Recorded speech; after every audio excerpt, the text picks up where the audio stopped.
একটা বাড়ি নির্মাণের জন্য আপনি কেন একজন ইঞ্জিনিয়ারের সাহায্য নেবেন এবং একজন ইঞ্জিনিয়ারের সাহায্য নেওয়া কতটা গুরুত্বপূর্ণ এই সম্পর্কে আমি আজকে আপনাদেরকে বলতে চাচ্ছি। তো আপনি দেখেন, আপনি যখন একটা বাড়ি নির্মাণ করার কথা চিন্তা করছেন, অবশ্যই সেটাকে আপনি দীর্ঘস্থায়ী হতে হবে এটা ভেবেই আপনি বাড়িটা নির্মাণ করতেছেন। না হয় আপনি তো একটা বাড়ি নির্মাণ করতে পারতেন হয়তো কোনো রকম বাঁশ বা আপনার কাঠ ব্যবহার করে, বাঁশ কাঠ টিন ব্যবহার করেই বাড়ি নির্মাণ করতে পারতেন। কিন্তু আপনি যেহেতু এটাকে আপনার কনক্রিট দিয়ে তৈরি করতে চাচ্ছেন, হ্যাঁ, রেনফোর্সমেন্ট দিয়ে তৈরি করতে চাচ্ছেন, তাহলে অবশ্যই আপনি এটা মাথায় রাখছেন যে বাড়িটা যাতে দীর্ঘদিন টেকসই হয়। এজন্য তো আপনি একটা বাড়ি নির্মাণ করতে সাধারণত আপনার 20 লাখ থেকে তো আপনার শুরু করেন। ধরেন 20 লাখের নিচে তো হয়তো একটা বাড়ি হয় না। তো 20 লাখ থেকে শুরু করে 20 লাখ থেকে তো আপনি করতে পারবেন, কিন্তু ওরকম ফাউন্ডেশন নিয়ে 20 লাখের নিচে আসলে কোনোভাবেই সম্ভব না যদি আপনি নর্মালি করতে যান। তো ধরেন আপনি 20 লাখ থেকে ধরেন আপনার 20 কোটি, আরও বেশি 20,000 কোটি হতেও পারে আপনার একটা বাড়ির কস্টিং। তো আপনি যে লক্ষ লক্ষ টাকা খরচা করে একটা বাড়ি নির্মাণ করবেন, তো আপনার অবশ্যই বাড়িটা টেকসই হতে হবে। আপনার সামান্য ভুলের জন্য বা আপনার একটা কন্ট্রাক্টরের সামান্য ভুলের জন্য এই পুরো বিল্ডিংটার আপনার স্থায়িত্ব কমে যেতে পারে।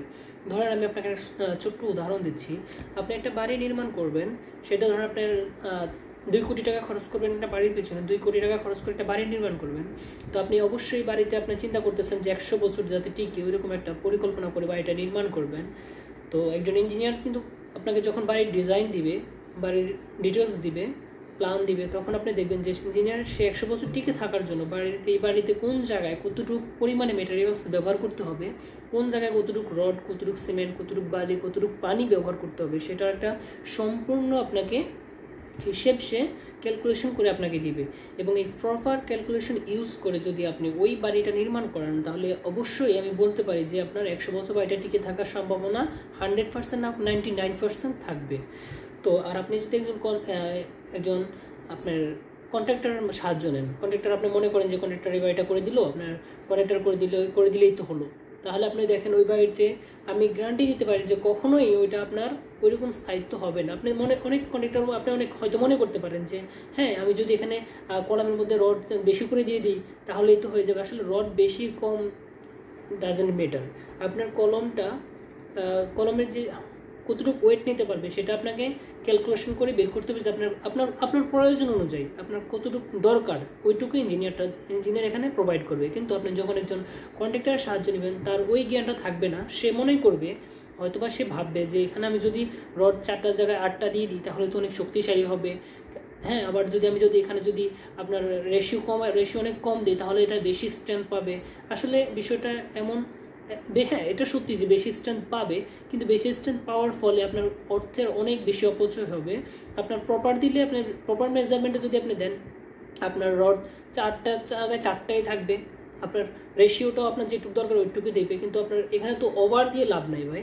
আপনার এই যে কতটুকু পরিমাণ দিতে হবে, কোন জায়গায় কতটুকু পরিমাণের আপনার রেশিও দিয়ে কাজ করতে হবে, কতটুকু পানি দিতে হবে, কোন জায়গায় কত দিনের জন্য কিউরিং করতে হবে, আপনার ফাউন্ডেশনটা আপনার কতটুকু গভীর থেকে নিতে হবে, আপনার মাটির পরীক্ষা করতে হবে যে আপনার যে জায়গায় বাড়ি নির্মাণ করবেন সেই জায়গার বাড়ির মাটিটা, নিচের মাটিগুলো কেমন, ওই মাটির স্ট্রেংথ কেমন, তারপর ওই মাটিতে আপনার যে ভবন তৈরি করবেন সেই ভবনের লোডটা ওই মাটি নিতে পারবে কিনা, সেটা আসলে একজন ইঞ্জিনিয়ার ছাড়া আপনি একজন কন্ট্রাক্টর দিয়ে সেটা আপনি কখনোই সম্পূর্ণভাবে বুঝতে পারবেন না।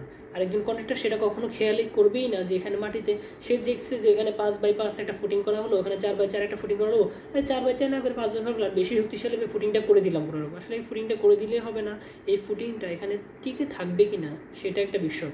তো এই যে এই বিষয়গুলো, প্রত্যেকটা বিষয়ে আপনার প্রপার ধারণা না থাকলে আসলে আপনি একটা বাড়ি নির্মাণ করা সম্ভব না।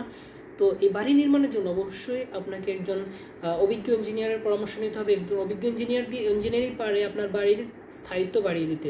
দেখেন, আপনি যেই বাড়িটা আপনি ধরেন 2 কোটি টাকা খরচ করে করলেন, সেই বাড়িটা আপনি একজন ইঞ্জিনিয়ার দিয়ে করলে ধরেন আপনি 100 বছরের জায়গায় 100 বছরই টিকার সম্ভাবনা আছে। আর যদি একজন আপনার দিয়ে করান, আপনার কি যেন বলে কন্ট্রাক্টর দিয়ে করান, তাহলে সে বাড়িটা দেখা গেছে 70 বছর, 80 বছর বা 50 বছর পরে, বা দেখা গেছে 20 বছর পরেও আপনার ক্র্যাক হতে পারে, ভেঙে যেতে পারে, ফাটল ধরতে পারে, বিভিন্ন কারণে বিভিন্ন জায়গায় সমস্যা হতে পারে।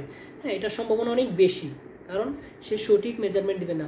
একটা বিমের কোথায় ল্যাপিং দিতে হবে সে তার প্রপার ধারণা নেই, নাও থাকতে পারে। একটা কলামের কোথায় ল্যাপিং দিতে হবে তার প্রপার ধারণা নাও থাকতে পারে। কলামের দেখা গেছে আপনার রড বেশির পরিমাণ দেওয়ার কারণে দেখা গেছে রডে কতটুকু গ্যাপ রাখতে হবে, কতটুকু ক্লিয়ার কাভার রাখতে হবে, সে এই বিষয়ে তার প্রপার ধারণা না থাকার কারণে দেখা গেছে আপনার কলমে লোড দেওয়ার পরে কলমটা ফেটে মাঝখান দিয়ে ফেটে যায়, কলমের মাঝখানে ক্র্যাক হয়, তারপরে কলমের রডগুলো বের হয়ে আসে, আবার আপনার ভীমের মাঝখানে ফাটল ধরে, ছাদের মাঝখানে ফাটল ধরতে পারে, দেওয়ালের মাঝখানে ফাটল ধরতে পারে, ফ্লোরের মাঝখানে ফাটল ধরতে পারে, বিভিন্ন জায়গায় বিভিন্ন ধরনের সমস্যা দেখা দিতে পারে। তো আপনি দেখেন আপনার একই টাকা দিয়ে যদি আপনি আরও 30 বছর বাড়িটা আপনার মজবুত করতে পারেন, তাহলে সেখানে আপনার ইঞ্জিনিয়ারকে কিছু টাকা দিলে তার আপনি ওই 30 বছরে আপনার তার অনেক গুণ বেশি টাকা আপনাকে উঠে আসবে আপনার।